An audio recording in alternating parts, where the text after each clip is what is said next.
حضرت امام بخاری رحمہ اللہ تعالی متعدد ابواب میں بلکہ کتاب کے شروع میں ہی بڑی اہمیت کے ساتھ یہ دعویٰ کر کے چلے ہیں کہ ایمان اور اسلام اور دین ان تمام کا مصداق ایک ہی ہے۔ اسی دعوے کو پھر ثابت کرنے کے لیے یہاں یہ ترجمۃ الباب بھی قائم کیا ہے اور اس کے ذیل میں حدیث میں نقل کی ہے۔ دعویٰ حضرت امام صاحب کا یہ ہے کہ ایمان اور اسلام اور دین یہ تمام کے تمام مترادف الفاظ ہیں اور تمام کا مصداق ایک ہی ہے۔ اسی بات کو ثابت کرنے کے لیے ترجمۃ الباب قائم کیا اور عنوان لگایا سبال جبریل النبی صلی اللہ علیہ وسلم۔ اس ترجمۃ الباب میں اشارہ کیا حدیث جبرائیل کی طرف۔ گویا امام صاحب یہ فرمانا چاہتے ہیں کہ جو ہمارا دعویٰ ہے ایمان اور اسلام کا مصداق ایک ہی ہے، اس دعوے کی دلیل حدیث جبرائیل بھی ہے۔ اس دعوے کو ثابت، اب یہ حدیث جبرائیل اس دعوے کا ثبوت کیسے بنے گی اس کی تفصیل بعد میں آئے گی، لیکن امام صاحب رحمہ اللہ تعالیٰ نے اپنے اس دعوے کو ثابت کرنے کے لیے 3 دلائل جمع کیے ہیں۔ دلیل نمبر 1 حدیث جبرائیل، دلیل نمبر 2 وفد عبد قیس کی حدیث، اور دلیل نمبر 3 قرآن کریم کی آیت۔ پہلی دلیل تو ہے حدیث جبرائیل کی۔ حدیث جبرائیل یوں تو عموماً حضرت عمر بن خطاب رضی اللہ تعالیٰ عنہ سے نقل ہو کر کے آتی ہے، مگر یہاں امام بخاری رحمہ اللہ تعالیٰ نے حضرت ابو ہریرہ رضی اللہ تعالیٰ عنہ کی سند سے یہ حدیث نقل کی ہے۔ عام متن یہ امیر المومنین فاروق اعظم سے منقول حدیث ہے، لیکن یہاں حضرت ابو ہریرہ رضی اللہ تعالیٰ عنہ کی روایت سند سے ثابت کیا ہے۔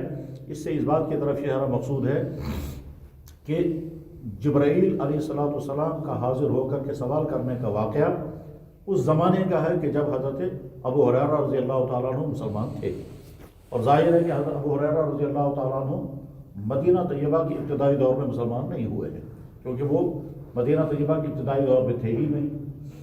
یعنی جب مدینہ طیبہ تشریف آوری کے بعد بدر بھی ہوا، احد کا واقعہ ہوا، خندق کا واقعہ ہوا، صلح حدیبیہ کا واقعہ ہوا، تو اس وقت تک حضرت ابو ہریرہ رضی اللہ تعالیٰ عنہ تو خدمت نبوی میں حاضر بھی نہیں ہوئے ہیں اور ملاقات بھی نہیں کی ہے۔ ان کی سب سے پہلی حاضری جو ہے وہ خیبر کے موقع پر ہوئی ہے۔ اس کا مطلب 7ویں ہجری میں حضرت ابو ہریرہ رضی اللہ تعالیٰ عنہ مسلمان ہوئے ہیں۔ اب جب 7ویں ہجری میں وہ مسلمان ہوئے ہیں تو ان کی بیان کردہ حدیث ظاہر ہے اس کے بعد کی ہوگی، اگرچہ اس بات کا بھی امکان ہے کہ حدیث اس سے پہلے پیش آ گئی ہو اور نقل کر رہے ہوں ابو ہریرہ رضی اللہ تعالیٰ عنہ، لیکن اس صورت میں وہ حدیث مرسل صحابی بن جاتی ہے۔ یعنی صحابی کسی صحابی سے حدیث نقل کریں اور پھر حوالہ ان کا نہ دیں اور براہ راست آپ علیہ السلام کی بات نقل کر کے ارشاد فرمائیں جبکہ وہاں موجود نہ ہوں۔ مثلا آپ علیہ السلام نے مکہ مکرمہ میں جو نماز پڑھی تھی، حضرت جبریل علیہ السلام نے آپ کی امامت کرائی تھی۔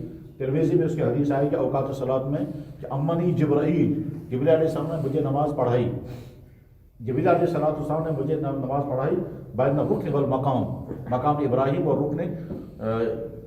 رکن حجر اسود کے درمیان میں۔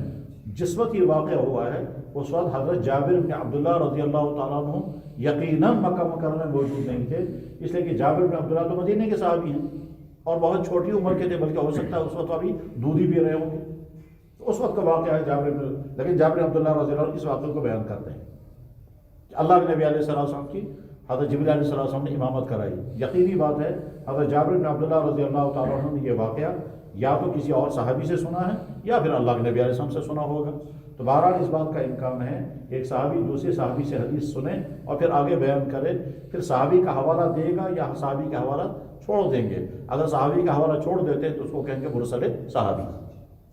تو یہاں بھی اگرچہ اس بات کا امکان ہے کہ حضرت ابو ہریرہ رضی اللہ تعالیٰ عنہ نے یہ حدیث کسی اور سے سنی ہوگی پھر نقل کر رہے ہیں، لیکن بس یہ صرف امکان ہے، واقعہ نہیں ہے۔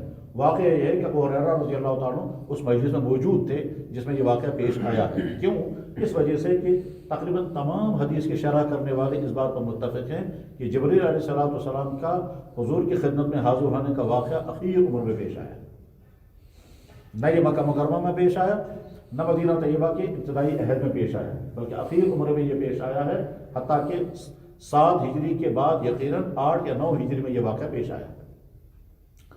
اس پر ایک سوال چھوٹا سا ہے، وہ یہ ہے کہ ابو ہریرہ رضی اللہ عنہ کی اس روایت میں حج کا تذکرہ ہی نہیں ہے، تو کیا حج اس وقت آیا ہی نہیں تھا؟ جواب ہے کہ دونوں امکان ہے۔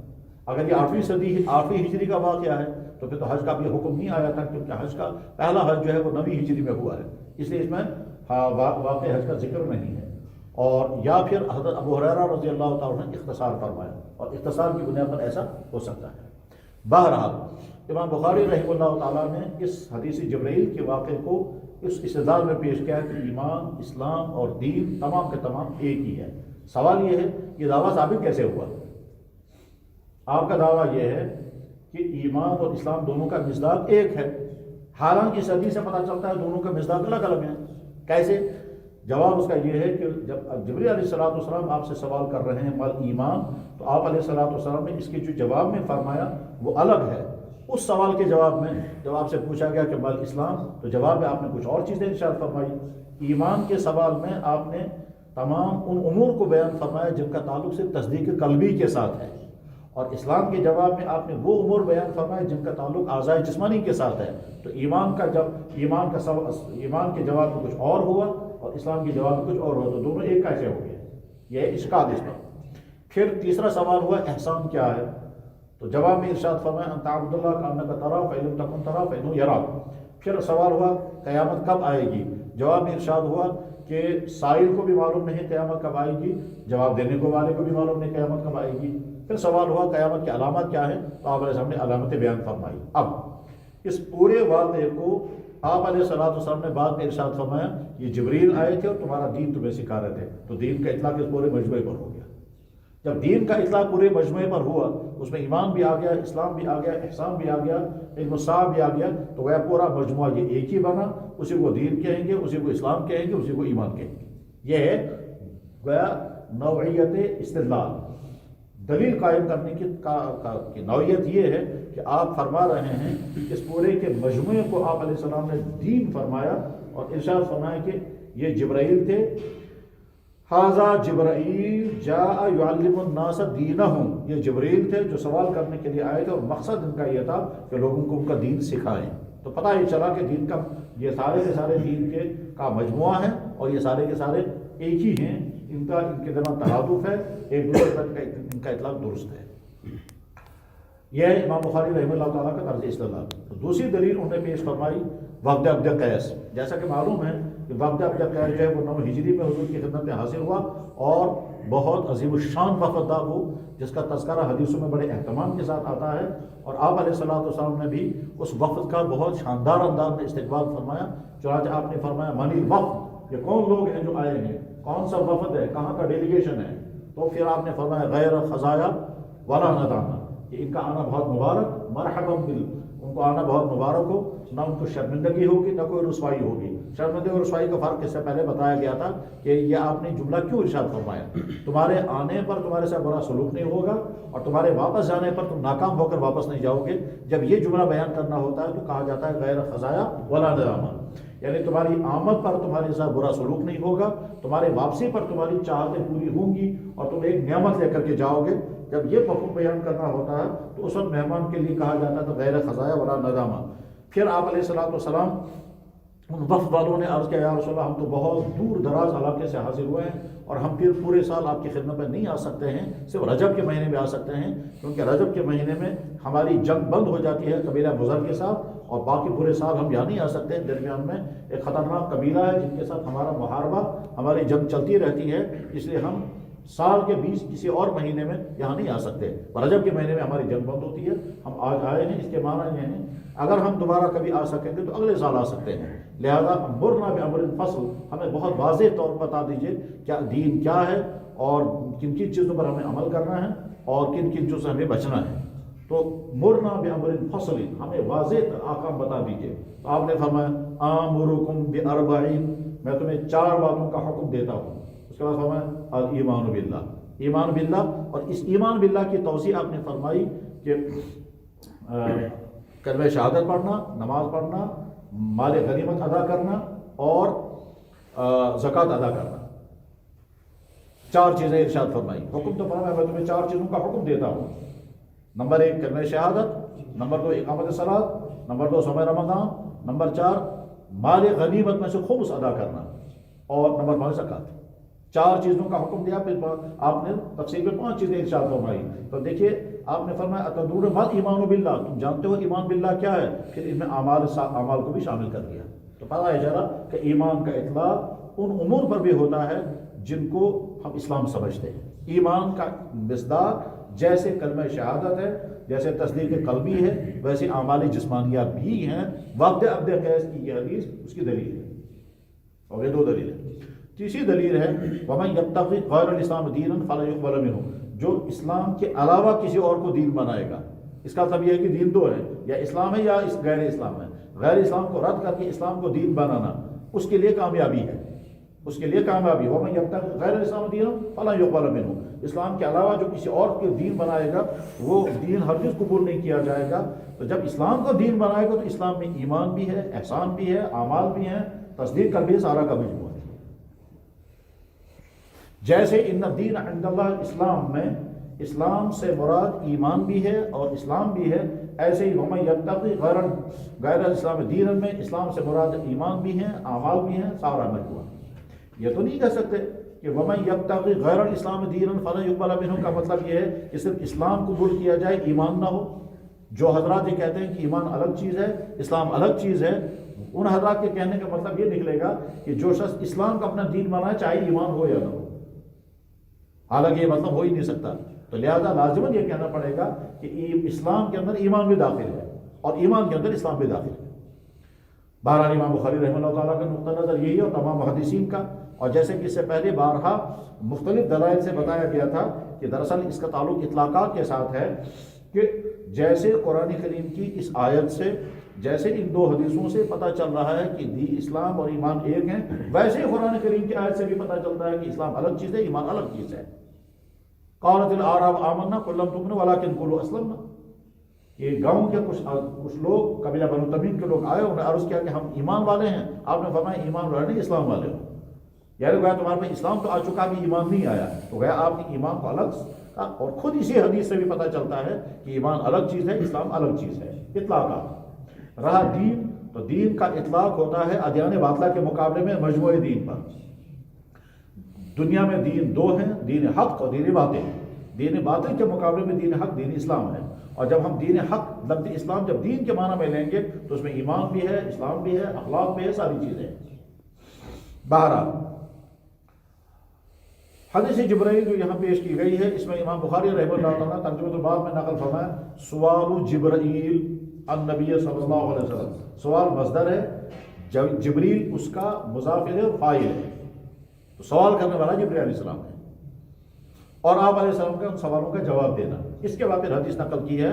حدیث کا خلاصہ یہ ہے کہ عمر بن خطاب رضی اللہ تعالیٰ عنہ بھی بیان کرتے ہیں، جیسا کہ مشکوٰۃ شریف میں کتاب الایمان کی شروع میں آپ نے حدیث پڑھی، اور یہاں حضرت جبرائیل علیہ السلام کا یہ واقعہ نقل ہو رہا ہے حضرت ابو ہریرہ رضی اللہ عنہ کی سند سے۔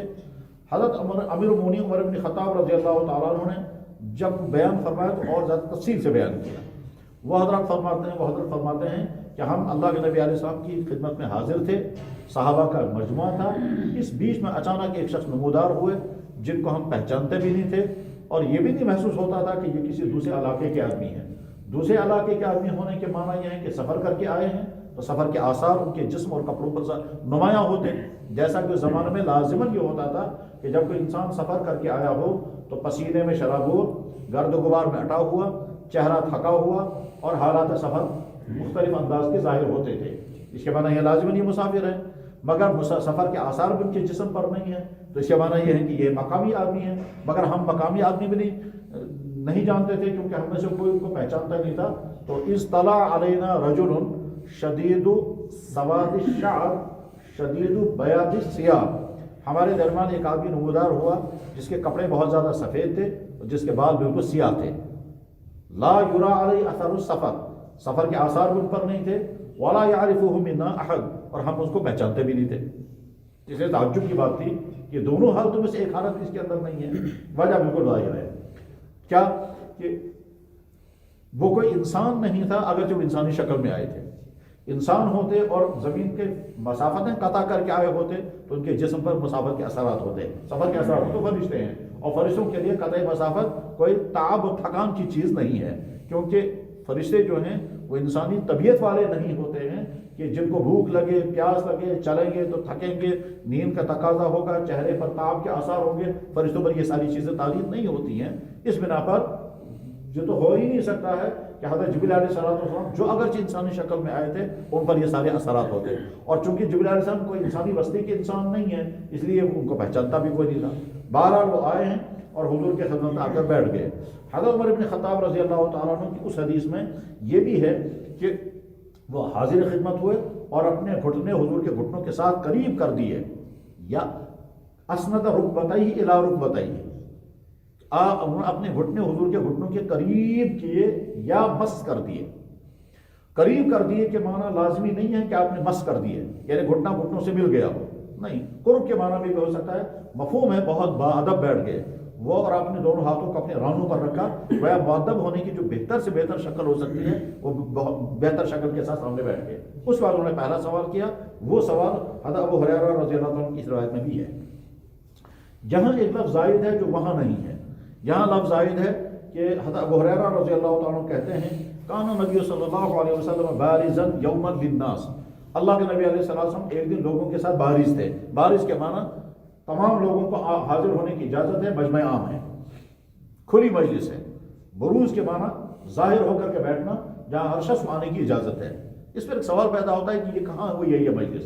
جواب ہے کہ اس کی صراحت کہیں نہیں ملتی ہے کہ یہ مجلس مسجد نبوی میں ہوئی ہے یا باہر کسی باغ میں ہوئی ہے یا کھلے میدان میں ہوئی ہے۔ یہ بات تو طے ہے کہ آپ کے حجر اقدس میں یہ مجلس نہیں ہوئی ہے، یا تو مسجد نبوی میں ہوئی ہے یا مسجد نبوی کے باہر کھلے میدان میں ہوئی ہے یا کسی باغ میں ہوئی ہے۔ بہرحال صراحت کہیں نہیں ملتی ہے کہ یہ مجلس کہاں منعقد ہوئی ہے۔ آپ علیہ السلام سب کے سامنے کہاں تشریف فرما دے اور صحابہ سب حاضر تھے۔ بہرحال انہوں نے سوال کیا مل ایمان باللہ، ایمان باللہ کیا ہے؟ تو آپ نے فرمایا ان تؤمن باللہ، ایمان باللہ یہ ہے کہ تم اللہ میں ایمان لاؤ۔ اس پر ایک مشہور سوال ہے کہ سوال بھی وہی ہے، جواب بھی وہی آیا۔ ایمان کیا ہے کہ اللہ پر ایمان لاؤ، ٹھیک، ایمان کیا ہے تو جواب میں فرمایا اللہ پر ایمان لاؤ، تو سوال بھی وہی ہوا، جواب بھی وہی ہوا۔ جواب تو یہ تو سوال و جواب جب ایک ہی بات ہے دونوں میں، سوال میں بھی وہی ہے جواب میں بھی، تو کیسے واضح ہوگا کہ آپ علیہ السلام نے جواب میں کیا بات ارشاد فرمائی؟ جواب ایمان کی حقیقت وہ حضرات جانتے تھے، اور وہ یہ کہ قلباً کسی چیز کو تسلیم کر لینا، قلباً کسی چیز کو تسلیم کرنا مال اختیار، اس کا نام ہے ایمان۔ تو یعنی گویا تم ذہناً قلباً تسلیم کر لو کہ اللہ کی ذات معبود برحق ہے، اور یہ اس لیے کہ تم کسی اور کو معبود مانتے ہو، اس کو چھوڑ کر کے جو تم اللہ کو معبود برحق تسلیم کرو گے، اس تسلیم کرنے کو وہ سمجھتے تھے کہ ایمان ہے۔ ٹھیک، ایمان میں تصدیق کرنا بھی ہے، ایمان میں تسلیم کرنا بھی ہے، اور تصدیق اور تسلیم دونوں اختیاری غیر اختیاری نہیں۔ اگر غیر اختیاری ہے تو وہ ایمان نہیں بنے گا۔ حضرت یعقوب علیہ السلام کے صاحبزادے حضرت یوسف کو جب ان کے بھائی ان کو لے گئے ہیں اور ان کو کنویں میں پھینکا ہے، اور اپنے آپ کو بری کرنے کے لیے انہوں نے تدبیر کیا کی تھی؟ یوسف علیہ السلام کا کردہ نکالا، جنگلی شکار جانور کا خون اس کے ساتھ کتے کے ساتھ لگایا اور لا کر کے پیش کر دیا، اور آ کر کے کہا کہ اس کو بھیڑیا کھا گیا اور یہ اس کا کرتا خون آلود۔ تو حضرت یوسف علیہ السلام کے والد نے کرتا دیکھ کر فوراً سمجھ گئے کہ یہ سارا کذب ہے، سارا جھوٹ ہے، اس لیے کہ دنیا میں کوئی بھیڑیا ایسا شریف نہیں ہو سکتا ہے کہ پہلے بیٹے کا کرتا الگ نکال دیا ہو اور اس کے بعد پھر اسے کھایا ہو، پھر خون اس کے ساتھ لگا دیا ہو۔ گویا انہوں نے کذبیں تو کی تھی، پر جھوٹ بولنے کے لیے بھی بہت سلیقہ چاہیے، اس میں کہیں نہ کہیں ایسی کمزوری رہ جاتی ہے کہ جھوٹ پکڑا جاتا ہے۔ اگر انہوں نے اس کرتے کو پھاڑا بھی ہوتا تو شاید اس کے بعد پھر یعقوب علیہ السلام کو شک نہیں ہو پاتا کہ جھوٹ بول رہے ہیں، لیکن کرتا چونکہ صحیح سالم تھا اور صحیح سالم کرتا انہوں نے پیش کر دیا، اور پیش کرنے کے بعد کہا کہ آپ کے بیٹے کو تو بھیڑیا کھا گیا، کنا نستبی کو ترکنا یوسف عند متاعنا فاکلہ الذئب، کہ ہم آگے نکل گئے تھے اور اپنے بھائی کو ہم نے سامان کے پاس رکھا تھا تو بھیڑیا اس کو کھا گیا۔ ساتھ میں انہوں نے کہا وما انت بمؤمن لنا، ہم تو محسوس کر رہے ہیں کہ آپ ہماری بات کی تصدیق نہیں کریں گے۔ مومن کا لفظ استعمال کیا انہوں نے، وما انت بمؤمن لنا اے ما انت بمصدق لنا، آپ ہماری اس بات کو تو شاید مانیں سے بھی، آپ کو تسلیم کرنا آپ نہیں مانیں گے۔ چنانچہ حضرت یعقوب علیہ السلام نے جب دیکھا اور سمجھ گئے کہ صورتحال کچھ اور ہے، یہ بتا رہے ہیں کچھ اور یہ کرتاب خود اس بات کی گواہی ہے جو یہ بول رہے ہیں حقیقت بول رہے ہیں۔ تو حضرت یعقوب علیہ السلام نے سوچا اگر میں یہ کہوں گا تم جھوٹ بول رہے ہو تو پھر حق کیا ہے، اور اگر میں کہوں گا کہ تم سچ بول رہے ہو تو سچ ہے نہیں ہے۔ تو اس بات وفما فصبر جمیل، میرے لیے ایک ہی راستہ ہے، میں صبر جمیل کروں گا۔ اور صبر جمیل اس صبر کو کہتے ہیں کہ جس میں زبان پر بھی شفا نہ آئے۔ ایک ہے انسان خالی صبر کرے، صبر میں دل کو قابو میں رکھے گا، زبان سے شکوہ نہیں کرے گا، تذکرہ ضرور کرے گا، غم کا اظہار بھی کرے گا، لیکن صبر جمیل اس صبر کو کہتے ہیں کہ جس میں اظہار غم بھی نہ ہو، تکلف بھی نہ ہو۔ بہرحال حضرت یعقوب علیہ السلام نے فرمایا فصبر جمیل واللہ المستعان علی ما تصفون، اللہ عبادتگار ہے اس معاملے میں جو تم بول رہے ہو۔ اس وقت انہوں نے لفظ مومن استعمال کیا تھا، آپ ہماری بات کی تصدیق نہیں کریں گے، تو گویا کسی بات کی تصدیق کرنا دل کی گہرائی کے ساتھ وہی ایمان ہے۔ بالفاظ دیگر اللہ کے نبی علیہ السلام کی زبان مبارک سے اللہ کی ذات کا جو تعارف ہوا ہے، انسان سننے والا اس کو مان لے، یہی ایمان ہے۔ تو اس لیے جب صبح جی جس ایمان کی آپ دعوت دیتے ہیں وہ ایمان ہے کیا؟ آپ نے فرمایا ان تؤمن باللہ، یہ کہ اللہ کے معبود برحق ہونے کی تم تصدیق کرو، تؤمن باللہ، اور آگے فرمایا گیا وملائکتہ، اور اس کے فرشتوں پر ایمان لاؤ۔ فرشتوں پر ایمان لانے کا کیا مطلب ہے؟ جواب اس کا یہ ہے کہ فرشتوں کے متعلق جتنا قرآن کریم اور احادیث میں بیان ہوا ہے وہ اتنا مان لینا ہے، اس کے علاوہ کی تفصیلات ماننے کا کوئی ایمان والا مکلف نہیں ہے۔ مثلا فرشتوں کی تعداد کتنی ہے ہم اس کے مکلف نہیں، فرشتوں کی تخلیق کیسے ہوتی ہے وہ جاننے کے ہم مکلف نہیں، فرشتوں کی جسمانی ساخت کیسی ہے ہم اس کے جاننے کے مکلف نہیں، ان کے عقل و شرب اور ان کے کھانے پینے کا نظام کیا ہے ہم اس کے جاننے کے مکلف نہیں ہیں۔ ٹھیک ہے، وہ کن کن چیزوں کے مکلف ہیں، اور اگر وہ مکلف ہیں تو اس کی تفصیلات کیا ہیں، اور کن فرشتوں کے ذمہ کیا کام ہے، اس کی تفصیلات جاننے کے ہم مکلف نہیں، ہم تو بس اتنی بات جاننے کے مکلف ہیں۔ اللہ کی ایک اہم ترین مخلوق ملائکہ ہیں، وہ ملائکہ معصوم ہیں، لا یعصون اللہ ما امرہم، وہ معصوم ہیں، اور جس فرشتے کے ذمہ جو کام اللہ نے طے فرما دیا ہے اس کا تخلف ان سے نہیں ہوتا ہے۔ جیسے ان مخلوقات کو ہم اللہ کے امر کی خلاف ورزی کرتے ہوئے نہیں دیکھتے ہیں، انسانوں کے علاوہ تمام یہ مخلوقات اللہ کے امر کے تابع ہیں، جس مخلوق کے ذمہ جو کام رکھا گیا ہے ہر مخلوق اپنا کام انجام دے رہی ہے۔ وَلَوْ أَسْلَمَ مَنْ فِي السَّمَاوَاتِ وَالْأَرْضِ طَوْعًا وَكَرْهًا وَإِلَيْهِ يُرْجَعُونَ يُسَبِّحُ لِلَّهِ مَا فِي السَّمَاوَاتِ وَمَا فِي الْأَرْضِ۔ ہاکذا فرشتے جو ہیں وہ اللہ کے مقدس مخلوق ہیں، نورانی مخلوق ہیں، ان کا سلسلے توالد و تناسل، سلسلے تخلیق و تولید کیا ہے ہم اس کی جاننے کے مکلف نہیں ہیں، بس جتنا اللہ اور اللہ کے نبی نے فرمایا اتنے کو ہم مان لیں گے، یہی ایمان بالملائکہ ہے۔ اس کے بعد پھر وَبِلِقَائِهِ، اور تم یقین رکھو کہ اللہ سے تمہاری ملاقات ہوگی۔ اس میں سوال پیدا ہوتا ہے کہ اللہ سے ملاقات ایمان والوں کو تو ہوگی ہی ہوگی، کیا کافروں کی بھی ملاقات ہوگی؟ جواب ہے یقیناً ہوگی، اللہ سے لقاء تو ہر ایک کا ہونا ہی ہونا ہے۔ اس لیے لقاء اللہ سے ملاقات کرنا یہ کوئی مخصوص نہیں ہے صرف ایمان والوں کے لیے، وہ نہیں، تمام مخلوق کو اللہ کے سامنے حاضر ہونا ہے، لقاء اللہ تعالی۔ جی یہ الگ بات ہے، پھر لقاء اللہ جو ہے وہ اللہ کے رضا کے ساتھ ہوگی یا اللہ کے غضب کے ساتھ ہوگی۔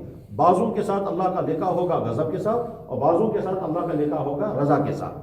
تو گویا ہمیں یقین رکھنا ہے کہ اللہ سے ہماری ملاقات ہوگی۔ پھر اور تمام رسولوں پر ایمان لانا ہے۔ رسولوں پر ایمان لانے کے معنی کیا ہے؟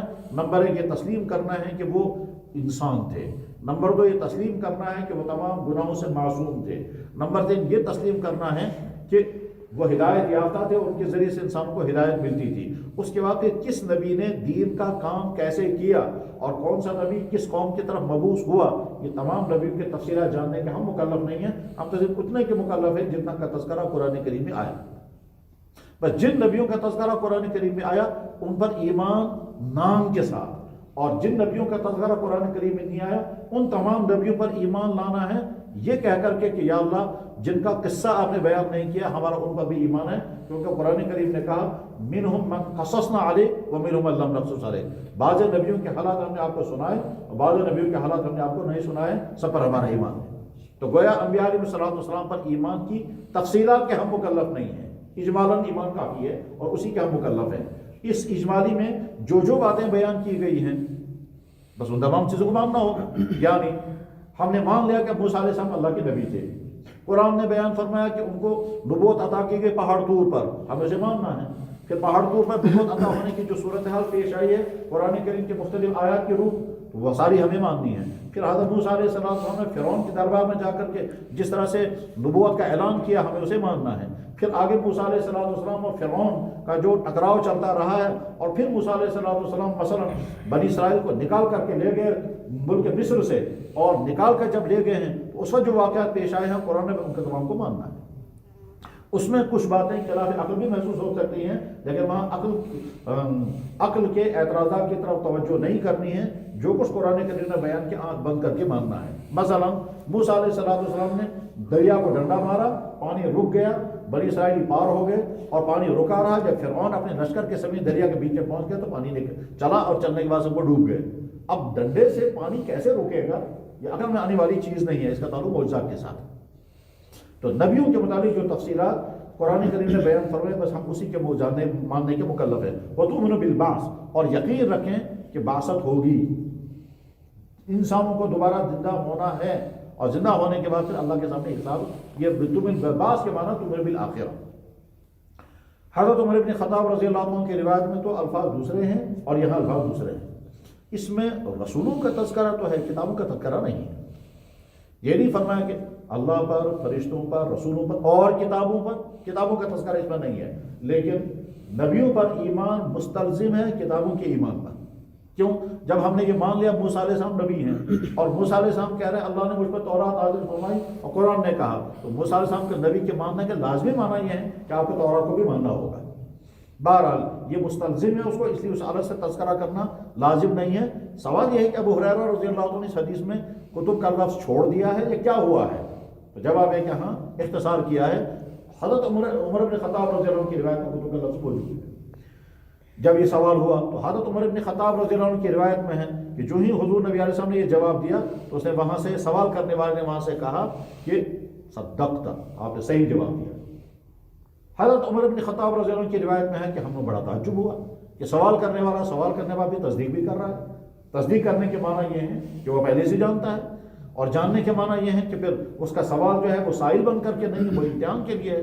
جیسے استاد کسی طالب علم سے سوال کرتا ہے، مقصد یہ نہیں ہوتا ہے کہ تم مجھے بتاؤ جو بات مجھے معلوم نہیں، بلکہ مقصد یہ ہوتا ہے کہ تم کو معلوم ہے یا نہیں ہے۔ ماذا عندک من العلم، تمہیں اس بارے میں جواب معلوم ہے یا نہیں، وہ مجھے معلوم کرنا ہے تاکہ میں تمہاری تصدیق کر سکوں۔ تو استاد کا کام ہوتا ہے تصدیق کرنا، طالب علم کا کام تصدیق کرنا نہیں ہوتا ہے، طالب علم کا کام سننا اور اخذ کرنا ہوتا ہے۔ تو یہ تو طالب علم نہیں ہے، تو گویا ایسا دکھا رہا ہے جیسے آپ کا استاد کو تعجب ہوا۔ پھر اس اگلا سوال کیا، مال اسلام کیا ہے؟ تو آپ نے فرمایا ان تعبد اللہ ولا تشرک به شیئا وتقیم الصلاۃ وتؤدي الزکاۃ المفروضہ وتصوم رمضان۔ اس میں حج نہیں آیا۔ آپ علیہ السلام نے جواب دیا، اس نے پھر تصدیق کی۔ پھر اس نے سوال کیا، مال احسان کیا ہے؟ احسان کے لغوی معنی ہے ہر کام کو اچھے سے انجام دینا، اچھی طرح سے انجام دینا۔ جو کام بھی انسان کے حوالے کیا جائے اس کام کو تمام شرائط، آداب، اصول اور ضوابط کے ساتھ انجام دینا۔ علی وجہ الاحسن فهو الاحسان، کسی کام کو علی وجہ الاحسن انجام دینے کا نام احسان ہے۔ ٹھیک، احسان کے ایک معنی وہ ہے حسن سلوک کے جواب میں حسن سلوک کیا جائے، ایک احسان تو وہ ہے، لیکن وہ ایسا مراد یہاں نہیں ہے۔ ٹھیک، یا ایک کسی شخص نے ہمارے ساتھ حسن سلوک نہیں کیا، ہم نے یہیں سے اپنی طرف سے اس کے ساتھ حسن سلوک کیا تو کیا کہ اس نے انہوں نے احسان کیا۔ ٹھیک ہے، وہ مفہوم بھی صحیح ہے، لیکن یہ کہ یہاں قرآن کریم میں احسان کا لفظ جب آتا ہے تو اس معنی میں نہیں آتا ہے۔ ان اللہ یحب المحسنین للذین احسنوا، جنہوں نے اللہ کے ساتھ احسان کا معاملہ کیا، وبالوالدین احسانا، ماں باپ کے ساتھ احسان کرو۔ اس کا مطلب ان کا فرض، ان کی خدمت ہمارے ذمہ لازم نہیں، ہم خدمت کریں گے تو احسان کریں گے، یہ معنی نہیں ہے، بلکہ معنی یہ ہے جو کام تمہارے حوالے کیا جا رہا ہے اس کو علی وجہ تمام انجام دو، ھذا هو الاحسان۔ اب بتائیے احسان کسے کہتے ہیں؟ تو دین میں احسان کیا ہے، خصوصاً نماز میں؟ تو آپ نے ارشاد فرمایا ان تعبد اللہ کانک تراہ فإن لم تکن تراہ فإنہ یراک، تم اللہ کے سامنے اس طرح سے کھڑے ہو جاؤ کہ گویا تم اللہ کو دیکھ رہے ہو، اور اگر یہ کیفیت تم پر طاری نہ ہو سکے تو کم سے کم یہ کیفیت تم پر رہنی چاہیے کہ اللہ تمہیں دیکھ رہا ہے۔ اگر تم اس کیفیت کے ساتھ تم نے نماز پڑھی تو گویا احسان کے ساتھ نماز پڑھی، عمدہ انداز سے نماز پڑھی۔ نماز میں ایک تو ہے ظاہری حیت اور ایک ہے باطنی کیفیت۔ ظاہری حیت یہ ہے کہ اعضاء میں تحرک نہ ہو، سنت کے مطابق تمام اعضاء کو بدن کے ساتھ ملصق رکھا جائے، جس حالت میں جو مصنون طریقہ اس طریقے کا اہتمام کیا جائے۔ اور باطنی کیفیت یہ ہے کہ قلباً و ذہناً بندہ اللہ کی طرف متوجہ ہو، جس کو کہتے ہیں خشوع و خضوع۔ خضوع کا تعلق اعضاء ظاہریہ کے ساتھ ہے، خشوع کا تعلق اعضاء ہمارے قلبیہ کے ساتھ ہے۔ تو دل سے متوجہ رہنا اور اعضاء ظاہری کو علی وجہ سننا، نماز میں قائم رکھنا، بس یہ ہے اعلیٰ درجے کی نماز علی صفت الاحسان۔ اور ساتھ میں یہ بھی کہ میں اللہ کے سامنے کھڑا ہوں، اور اگر یہ کیفیت پیدا نہ ہو جائے تو پھر یہ سمجھے کہ اللہ مجھے دیکھ رہے ہیں، میں اللہ کو دیکھ رہا ہوں یا اللہ مجھے دیکھ رہے ہیں۔ پہلی کیفیت کو کہتے ہیں کیفیت مشاہدہ، اور دوسری کیفیت کو کہتے ہیں کیفیت مراقبہ، کہ مراقبہ یعنی میں اللہ کی نگرانی میں ہوں۔ یہ کیفیت پیدا ہونا بہت مشکل ہے، مگر اگر یہ کیفیت نصیب ہو گئی تو اس کے بعد پھر انسان کی نماز حقیقی نماز بنتی ہے، اور یہی وہ نماز ہے جس نماز کے بارے میں اللہ جل شانہ کا وعدہ ہے، ان الصلاۃ تنہی عن الفحشاء والمنکر، یہ نماز تمہیں برائیوں سے روک دے گی۔ ظاہر ہے جس نماز کے اندر کیفیت یہ ہو کہ بندہ یہ محسوس کرے کہ میں اللہ کو دیکھ رہا ہوں، اور یہ نہیں تو اللہ مجھے دیکھ رہے ہیں، اس کے اثرات اس کی باقی زندگی پر پڑیں گے۔ وہ جہاں بھی ہوگا وہ یہ سمجھتا رہے گا کہ اللہ مجھے دیکھ رہے ہیں، اور جب اللہ مجھے دیکھ رہے ہیں تو کبھی اس سے کوئی گناہ سرزد نہیں ہوگا، اور وہ اللہ کے دیکھنے کی کیفیت یعنی کیفیت مراقبہ ہر جگہ اس کو گناہوں سے روک لے۔ آج کے زمانے میں اس کی بہت آسان مثالیں مختلف ہیں۔ جب انسان کو یہ معلوم ہو کہ کہیں کیمرہ لگا ہوا ہے اور میری ساری حرکتیں ریکارڈ ہو رہی ہیں تو یقیناً یہ آدمی غلطی نہیں کرے گا۔ اگر انسانوں کو یہ پتہ ہو کہ مین آفس میں سی کیمرہ لگا ہوا ہے اور ہم اپنی کلاسوں میں ہیں، جو کچھ کر رہے ہیں وہ وہاں دیکھا جا رہا ہے، تو یقیناً غلطی نہیں کریں گے۔ ٹھیک، دفتر میں کیمرہ لگا ہوا ہے اور باہر کہاں سے لوگ گزر رہے ہیں، سڑک پر کون آ رہا ہے، دفتر میں کون لوگ کیا کام کر رہے ہیں، جب اگر مین آفس میں وہ دیکھا جا رہا ہے تو سارے کام کرنے والے ٹھیک کام کریں گے۔ بڑی بڑی فیکٹریوں میں کیمرے لگے ہوئے ہوتے ہیں اور سارے مزدوروں کو معلوم ہے کہ صاحب کیمرہ کام کر رہا ہے، اس وقت ہم کوئی غلطی نہیں کر سکتے ہیں، تو گویا وہ سمجھ رہے ہیں کہ ہمیں کوئی دیکھ رہا ہے اور ہم انہیں دیکھ رہے ہیں۔ یہی وہ کیفیت ہے جو کیفیت اگر نماز میں قائم ہو جائے اللہ کے ذات عالی کے ساتھ، تو یہی کیفیت مشاہدہ ہے، یہی کیفیت مراقبہ ہے۔ ذکر اللہ کی کثرت اور شیوخ سے تعلق کا ایک اہم ترین مقصد یہی ہے، اس کے علاوہ اور کوئی مقصد نہیں ہے کہ بندے کی حالت وہ ہو جائے کہ بندہ ہر وقت محسوس کرنے لگے کہ اللہ مجھے دیکھ رہا ہے اور میں اللہ کے سامنے کھڑا ہوں۔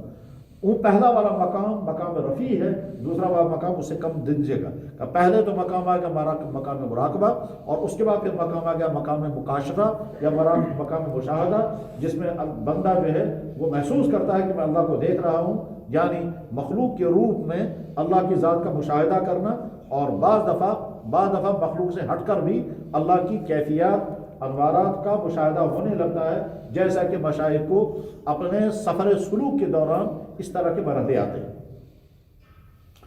جب آپ علیہ السلام نے یہ جواب ارشاد فرمایا تو انہوں نے حضرت عمر بن خطاب رضی اللہ عنہ کی روایت میں انہوں نے فرمایا صدقت، آپ نے صحیح کہا۔ پھر انہوں نے سوال کیا قیامت کب آئے گی؟ آپ نے فرمایا من مسئول عنہا بعلم من السائل، اور یہاں بل مسئول بعلم من السائل۔ آپ نے گویا ایک ہی جواب میں دو باتیں فرمائی، تم کو بھی معلوم نہیں، مجھے بھی معلوم نہیں۔ قیامت کا علم نہ میرے پاس ہے نہ تمہارے پاس ہے۔ ٹھیک، بس یہ ایک اہم ترین ارشاد فرمایا گیا ہے اس معنی کا کہ اللہ کے نبی علیہ السلام کو بے شمار مغیبات کا علم نہیں تھا۔ اس کائنات میں جو مغیبات ہیں ان میں بہت بڑا غیب قیامت ہے، جو قیامت ساری اس زندگی کو محیط ہے جو زندگی عالم آخرت کی زندگی ہے، اور وہ سارا غیب میں ہے۔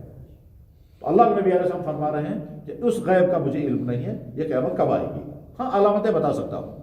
بس یہاں سے ہم سمجھ سکتے ہیں کہ یہ جو حضرات دعویٰ کرتے ہیں کہ انبیاء علیہ السلام یا اللہ کے نبی علیہ السلام کا علم غیب تھا، وہ دعویٰ باطل ہے۔ آپ علیہ السلام خود صراحتاً فرما رہے ہیں لا عالم الغیب، قرآن کریم کی آیت ہے صاف، لا عالم الغیب غیب نہیں۔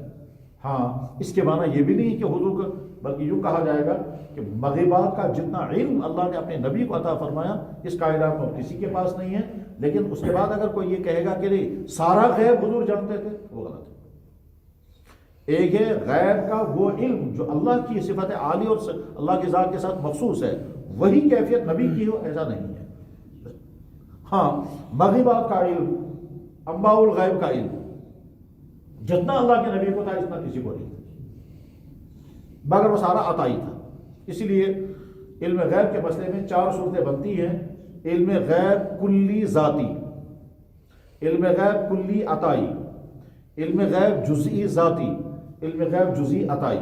ٹھیک، علم غیب کلی اور ذاتی یہ اللہ کا خاصہ ہے. کلی علم تمام مغرب، حتیٰ کہ پتہ بھی کہیں ہلتا ہے تو اس کا بھی علم اللہ کو، اور یہ کسی کے سکھانے سے نہیں ہے. ٹھیک، ذاتی کا علم اور عطائی کا علم، اگر ہم اس کا فرق سمجھنا چاہیں تو جواب اس کا یہ ہے کہ انسان کو کچھ چیزوں کا ذاتی علم ہے. مثلا بھوک لگنا، یہ سیکھ کر کے انسان نہیں سمجھتا کہ مجھے بھوک لگ گئی، بلکہ اس کا علم ذاتی ہے. پیاس لگنا، نیند کا آنا، پیٹ کا درد محسوس ہونا، کوئی نہیں بتاتا ہے پیٹ کا درد جو ہے وہ ایسا ہوتا ہے. آج کے بعد جب تمہیں اس طرح درد ہوگا تو تم سمجھنا یہ ہے پیٹ کا درد. ہر انسان طبعاً جانتا ہے پیٹ کا درد کیا ہے. تو غرض یہ کہ کچھ چیزیں انسان طبعاً جانتا ہے. جیسے بچہ ماں کے پیٹ سے دنیا میں آیا اور وہ چوسنا سیکھ گیا، وہ چوسنا شروع کر دیتا ہے، تو یہ وہ سیکھ کر کے اس نے نہیں کیا، بلکہ وہ طبعاً وہ بات اللہ تعالیٰ شان اس کے دل میں ڈالتی ہے کہ جو بھی دنیا میں آئے گا وہ اپنا کام کرے گا. جو بھی مچھلی باہر آئے گی وہ تیرے گی، جو بھی پرندہ انڈے سے باہر نکلے گا وہ اڑے گا، جو بھی حشرات الارض میں سے جو کیڑا جس مقصد جو اس کا صفت تخلیق کا انداز ہے اسی انداز کے مطابق وہ زندگی گزارے گا. اسی طرح سے اس کو کہتے ہیں علم عطائی، ذاتی علم، سیکھ کر کے نہیں. ایک علم جو آلات کے ذریعے سے ہو، جو تعلم سے ہو، اور ایک ہے وہ جو ذاتی ہو، اس کو کہتے ہیں علم ذات. تو اللہ کے نبی کو علم غیب ذاتی نہیں تھا، جتنا علم تھا وہ عطائی تھا، اور وہ بھی کلی نہیں ہے. کلی نے تمام مغربات کا علم، دلیل آپ علیہ السلام نے صاف فرمایا کہ قیامت کا علم مجھے نہیں ہے، وہ کب آنے والی ہے. اس مسئلے پر جب کتاب پڑھنی ہوگی تو کم سے کم 2 کتابیں ضرور پڑھنی چاہیے. ایک حضرت مولانا منظور نعمانی رحمہ اللہ تعالیٰ کی کتاب ہے بوارق الغیب، ٹھیک، اور دوسری حضرت مولانا سرفراز خان صفدر کی کتاب ہے ازالۃ الریب. ان 2 کتابوں کے بعد پھر اس مسئلے میں پورا انشراح ہو جائے گا کہ یہ مسئلہ اصل میں کیا ہے، اور اس مسئلے میں نقطۂ اختلاف کیا ہے، اور پھر نقطۂ اختلاف کیا ہے اور حق کیا ہے. اس میں کوئی شک نہیں کہ بے شمار مغربات کا علم اللہ نے اپنے نبی کو عطا فرمایا، اور اللہ کے نبی علیہ السلام اللہ کے عطا کردہ علم کے نتیجے میں بیان فرما دیتے تھے. جیسے بے شمار چیزوں کے بارے میں آپ فرماتے ہیں اللہ عالم میں نہیں جانتا. بے شمار واقعات سے ثابت ہوگا کہ آپ کو غیب کا علم، ایسے بے شمار واقعات سے ثابت ہوگا غیب کا علم نہیں. جیسے واقعات اس طرف ہیں ویسے واقعات اس طرف بھی ہیں. حضرت عائشہ صدیقہ رضی اللہ عنہ پر تہمت لگی، 1 مہینے تک آپ تردد میں رہے، پریشانی کے عالم میں رہے. آپ کہہ سکتے تھے میں تو غیب جانتا ہوں، سارا جھوٹ ہے. آپ علیہ السلام کی خدمت میں قبیلہ بنو عامر کے لوگ آئے، انہوں نے کہا ہمارا سارا قبیلہ مسلمان ہونا چاہتا ہے، آپ منتخب صحابہ کو ہمارے ساتھ بھیج دیجیے. آپ علیہ السلام نے 70 منتخب صحابہ کو ان کے ساتھ روانہ کر دیا، اور انہوں نے اپنے پلان کے مطابق 70 کے 70 صحابہ کو شہید کر دیا. 2 صحابی باقی بچ گئے. تو کیا اللہ کے نبی علیہ السلام کو غیب کا علم ہونے کے باوجود پھر آپ نے 70 صحابہ کو کیسے بھیجا؟ یہ ممکن نہیں. تو جیسے بے شمار امور سے ثابت ہوتا ہے کہ آپ کو غیبی بات کا علم تھا، ایسے بے شمار امور سے ثابت ہوتا واقعات. اس لیے واقعات سے نہ یہ چیز ثابت ہوگی نہ یہ. اصل میں اصول اور نصوص کیا ہے؟ تو اصول اور نصوص جو ہیں وہ یہ ہے کہ اللہ نے اپنے نبیوں کو بے شمار مغربات کا علم عطا کیا ہے اور بے شمار کا عطا نہیں کیا. قیامت کے اس واقع، قیامت کے متعلق آپ نے جو کہ اشارہ فرمایا، اس سے بھی یہ ثابت ہوتا ہے. اس کے بعد پھر حضرت عمر بن خطاب رضی اللہ عنہ کی روایت میں تو ہے کہ اخبرنی عن اشراطھا، مجھے ان کی علامتیں بتائیے. یہاں وہ سوال نہیں ہے، یہاں تو سیدھے آپ نے فوراً فرمایا میں اس کے کچھ علامتیں تمہیں بتاتا ہوں. اس کے بعد پھر آپ علیہ السلام نے جو علامتیں بیان فرمائیں ان میں سے 2 علامتیں یہاں بیان کی گئی. پہلی علامت بیان فرمائی گئی کہ باندھی اپنی آقا کو جنے گی. اس کا مفہوم کیا ہے؟ اس کا ایک مفہوم تو بہت عمومی ہے، وہ یہ کہ بدکاریاں بہت عام ہو جائیں گی. اس قدر عام ہو جائیں گی کہ بیٹا اپنی ماں کے ساتھ بدکاری کرے گا. یا تو یہ مفہوم ہے. اور اس کو تعبیر کیا آپ نے کس طرح سے کہ جس عورت سے جو شخص پیدا ہوا ہوگا یہ شخص بعد میں حکمران بنے گا، اور یہ عورت اس کی باندھی ہوگی، اور باندھی کے ساتھ اس کا سلوک وہی ہوگا جو باندھیوں کے ساتھ ہوتا ہے. اس مفہوم کو آپ نے ادا کیا اس طرح سے. اور بعض حضرات نے کوئی دوسرے مفاہیم میں بیان فرمائے، لیکن ثمرۂ مفہوم جو ہے اخیر میں یہی نکلتا ہے کہ بدکاریاں عام ہوگی. جو حکمران ہوگا اس کے ماتحت جیسے دوسرے لوگ ہوں گے ویسے ہی وہ عورت بھی اس کے ماتحت ہوگی جس عورت سے وہ پیدا ہوا ہے، اور وہ اپنی ماں کے ساتھ ویسا ہی سلوک کرے گا جیسے باندھیوں کے ساتھ سلوک کیا جاتا ہے. اس صورت میں یہ ماں باپ کی نافرمانی کا اشارہ ہے کہ وہ ماں باپ کی ایسی نافرمانی ہوگی کہ جیسے مالک اپنی باندھی کے ساتھ سلوک کرتا ہے